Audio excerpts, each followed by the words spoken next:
Hi friends, புரட்டாசி மாதம் முட்டை சாப்பிட்லான்னு பார்த்தா முட்டை வந்து வெஜ்ஜா நான்வெஜ்ஜான்னு தெரியலைங்க. ஸோ நம்ம முட்டைக்கு பதிலாக முட்டைக்கோஸ் கூட்டு ரெசிபி எப்படி செய்யலான்னு பார்க்கலாம் வாங்க. குக்கரில் வந்து கட் பண்ண கோஸு 50 கிராம் வந்து கடலைப்பருப்பு அதையும் வந்து கழுவிட்டு வந்து சேர்த்துக்கோங்க. 4 பல் வந்து பூண்டு சேர்த்துக்கோங்க. 4 வந்து சின்ன வெங்காயம், கருவேப்பிலை, 2 தக்காளி, அது கூடவே வந்து பச்சை மிளகா சேர்த்துக்கோங்க. கொஞ்சமாக வந்து மஞ்சத்தூள், உப்பு, தேவையான அளவு தண்ணி சேர்த்துட்டு கொஞ்சமாக வந்து விளக்கெண்ணெய் சேர்த்து 2 வந்து விசில் வச்சு எடுத்துக்கலாம்.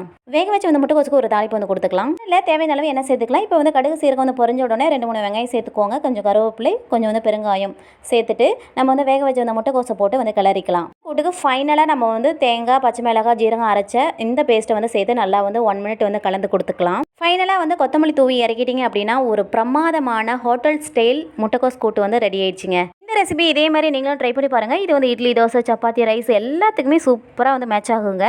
கண்டிப்பாக உங்களுக்கும் வந்து பிடிக்கும். மறக்காமல் என்னோடய சேனலுக்கு சப்போர்ட் பண்ணுங்கள், லைக் பண்ணுங்கள், ஷேர் பண்ணுங்கள், சப்ஸ்கிரைப் பண்ணுங்கள். தேங்க்யூ.